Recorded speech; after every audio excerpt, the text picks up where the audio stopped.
Allez, on parle des marchés à présent et cette question, le CAC 40 peut-il craquer? On voit ça avec Eric Lewin. Bonjour Eric. Bonjour mon cher David. Rédacteur en chef des publications Agora, on est quasiment proche des sommets de l'année sur le CAC 40, 5550 points. 7 semaines quand même, 7 semaines de progression continue. Depuis le point bas, c'est 9% one way qui a été pris par le CAC 40. Est-ce qu'on est en droit de croire peut-être qu'il y a pas mal d'arguments qui plaident pour qu'on se dise que le meilleur est peut-être derrière nous? Mais écoutez, déjà depuis une semaine, ça ne progresse plus beaucoup. Alors j'ai regardé sur une semaine, le spread entre le plus bas et le plus haut, c'est 50 points. Donc franchement, on doit gagner 0,4% sur une semaine. Donc on est sur un palier. On est sur un palier. On n'aura plus cette fameuse dynamique des résultats parce qu'on sait que les résultats ont été plutôt bons. On devrait avoir 7% de hausse des résultats en 2018 pour le CAC 40, 9% l'an prochain. Le premier trimestre a été plutôt bon. Alors il y a eu quelques déceptions, mais enfin c'est plutôt satisfaisant. On n'a pas non plus de catalyseur du côté de la macroéconomie. On sent quand même qu'il y a un petit ralentissement européen. On l'a vu en France, a priori sur l'estimation de la croissance. Et puis l'Allemagne, le PIB ce matin, qui est franchement un petit peu décevant, inférieur aux attentes. Donc on est en droit de se demander, mais comment le CAC 40 pourrait-il continuer à monter? Est-ce qu'il n'y a pas des risques importants? Alors, on peut commencer par le... Avant de passer en revue les risques possibles, cette idée qu'on n'a pas eu de consolidation, on a eu 7 semaines de hausse consécutive, est-ce que ce n'est pas déraisonnable de se dire qu'encore une fois, 9% one way sans aucune consolidation? Ouais, enfin, quand on avait baissé très fortement aussi dans le sens inverse, on disait est-ce que c'est normal? 7% one way. Bon, bien sûr que c'est mieux qu'il y ait une consolidation. Enfin, il ne faut quand même pas bouder notre plaisir parce que on est quand même dans un monde où c'est quand même mieux que les marchés financiers montent. Enfin, faut arrêter aussi cette espèce de folie en disant quand les marchés montent, oh, écoutez David, c'est dramatique, espérons qu'il y ait une baisse. Donc c'est bien. Non, mais pas trop vite. Pas trop vite, mais bon, la baisse a été aussi forte. Et puis quand vous regardez David depuis le début de l'année, ça fait plus 4,3% sur le CAC 40. Rien de déraisonnable. Quand on fait en annualisé, ça fera un 10% par an. C'est pas non plus exceptionnel avec quand même la belle hausse de la croissance des bénéfices qu'on a eu.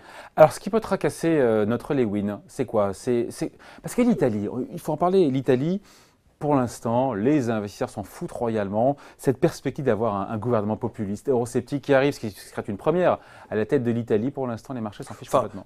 Ils s'en fichent quand vous regardez les taux d'intérêt. Alors, je ne veux pas abreuver nos téléspectateurs de statistiques, mais quand on voit le 10 ans italien, il est quand même remonté à 1,90%. Paradoxalement, le 10 ans portugais, lui, est à 1,7%, alors que l'Italie est quand même la troisième économie de la zone euro. Alors non, pour l'instant, ça n'inquiète pas parce qu'il y a... L'écart entre les taux allemands et les taux italiens sont On est à 130 points. On est à 130 points. Au plus haut depuis on est à 130 points.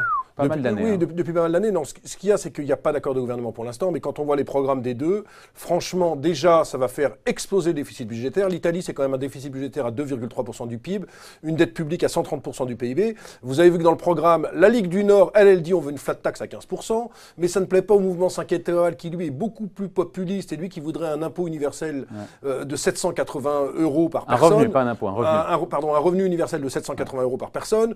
Vous avez l'abolition de la réforme des retraites qui est voulu par les deux. Tout ça, ça pourrait coûter entre 60 et 80 milliards d'euros. Donc, ça va faire déraper le déficit.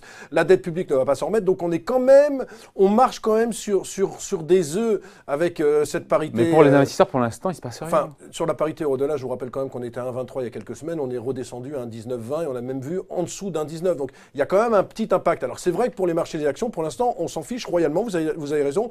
Mais attention, s'il devait y avoir de nouvelles élections, ou s'il n'y avait pas d'accord de gouvernement, ou même s'il y avait un accord de gouvernement, mais avec des premières mesures ultra populistes, parce que autant on a échappé en France, en Allemagne, en Autriche à un gouvernement populiste, on avait peur, autant là, on est en plein dedans en Italie. Ce sont quand même des mouvements qui rejettent quand même la zone euro. Alors, ils ne parlent pas de sortie de la zone euro, mais ça risque d'être compliqué. L'Italie, c'est quand même la troisième économie de la zone euro. On n'est pas avec la Grèce, on n'est pas avec le Portugal il y a 5 ans.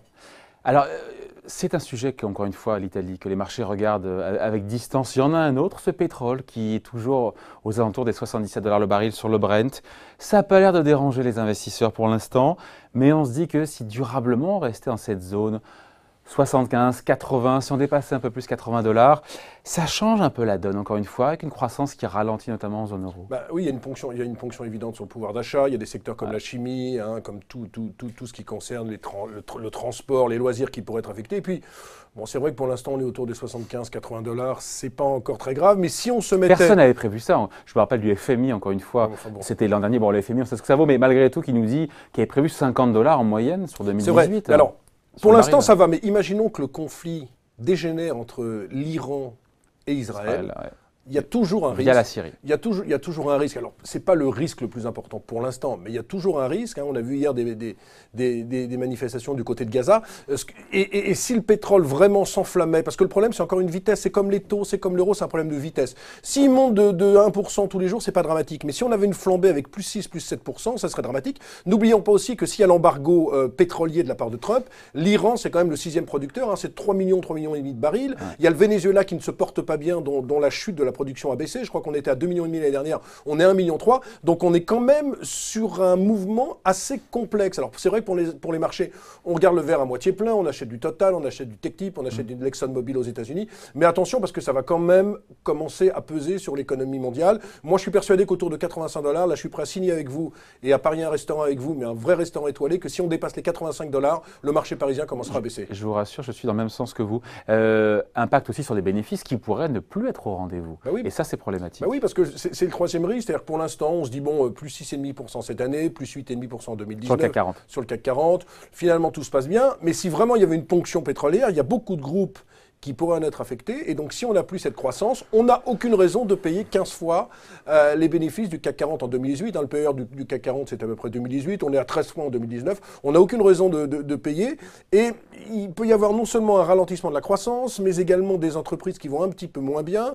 Pour peu qu'il y ait des problèmes d'effet de change également, on peut se retrouver sur un schéma un peu plus compliqué sur les valeurs françaises. Donc moi, j'ai envie de dire, attention. Alors, vous parliez de consolidation au début de l'entretien. C'est vrai qu'il nous faudrait quand même une petite consolidation. Ce serait sain, parce que quand vous regardez l'ensemble du CAC 40, je vais pas aller dans les SBF 120, il n'y a pas de société sur lesquelles vous dites « Ouah, c'est l'affaire de l'année ». Il y a peut-être à gagner un petit peu sur Atos, dont la filiale Worldline vient d'acheter Six Payments ce matin.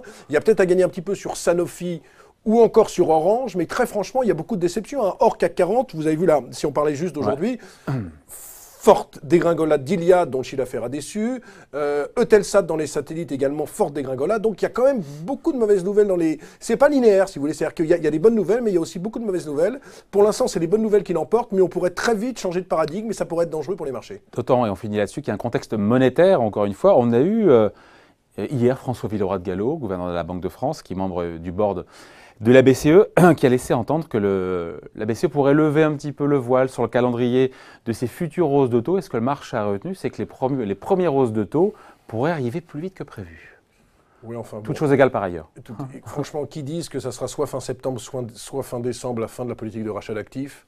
Très franchement, tout le monde le sait. Non, il ne parlait pas de ça. Là, il parlait des hausses de taux. Si, il a parlé aussi de la fin de la politique. En disant que ce n'était pas une question distancielle de savoir si c'était septembre ou décembre. Ce qui est assez drôle, c'est qu'il est évident qu'une fois que vous arrêtez la politique de rachat d'actifs, mécaniquement, dans les 6 mois qui viennent, il y a une hausse des taux. Donc franchement, dans ce qu'il a dit, c'était simplement un effet de manche. Mais c'est bien que pour une fois, le gouverneur de la Banque de France, on parle de lui, alors que finalement, personne ne sait. Je pense que si on faisait un sondage, même parmi vos invités, sur le nom du gouverneur de la Banque de France, tout le monde s'en fout complètement, puisqu'on regarde Mario Draghi. Donc c'est bien que pour une fois, il y a eu un petit peu de lumière sur ce pauvre François Villeroy de Galhau. Bon, mais au-delà de ça, il y a le sujet de se dire que si la BCE, encore une fois, devait dégainer encore une fois une hausse de taux plus vite que prévu, ça pourrait aussi perturber les marchés actions, notamment le CAC 40. Ça dépend comment elle est faite, puis ça dépend où va l'économie européenne. C'est sûr que si on est dans une économie européenne comme maintenant qui ralentit fortement, ça pourrait perturber. Mais pour l'instant, vous avez vu que ces déclarations sont passées complètement inaperçues. Ça a fait remonter l'euro hier.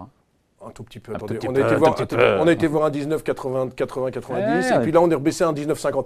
Franchement, il faut arrêter, David, aussi de regarder ensemble sans arrêt les micro-marchés. Je sais, bon, on est là pour ça. Les micro-mouvements à 19,50 à 19,80. Non, en fait, ces déclarations n'ont eu aucun impact, si ce n'est pendant 1 heure et demie où les traders dormaient, et donc ils ont eu un petit peu d'actualité. Donc attention à la question, le CAC 40 peut-il craquer? Il y a quand même des nuages, il y a des signaux, s'amoncellent, il y a des signaux, voilà. Il y a des signaux pour une consolidation. Il y a des signaux pour une consolidation de 5 à 7%. Craquer dans le sens moins 20%, alors ce sera un effet de manche extraordinaire. Si je disais 20%, j'y crois pas. Mais on peut revenir à 5250, 5003, ce ne serait pas une hérésie pour les valeurs françaises. Même si le marché américain continue aussi d'enchaîner les séances de hausse. Enfin, le marché américain est quand même assez cher, là. Ça commence à être assez cher. Sur le Nasdaq, quand même, il faut avoir du courage pour acheter. Vous avez vu qu'il y a pas mal, en fait, de déceptions. Il y a le problème aussi de Tesla, où on ne sait pas où va la valeur. Bref, il y a quand même des incertitudes aussi sur le marché américain, avec une économie américaine qui va bien. Mais là, il y a vraiment des risques d'inflation, parce que tous les derniers chiffres qui sont sortis sont assez inflationnistes. Mais là, c'est un autre débat. Qu'on n'aura pas aujourd'hui, mais qu'on aura une prochaine fois. Avec vous, Eric Lewin, cher Eric, rédacteur en chef de publication Zagora. Merci beaucoup. Merci. Bye.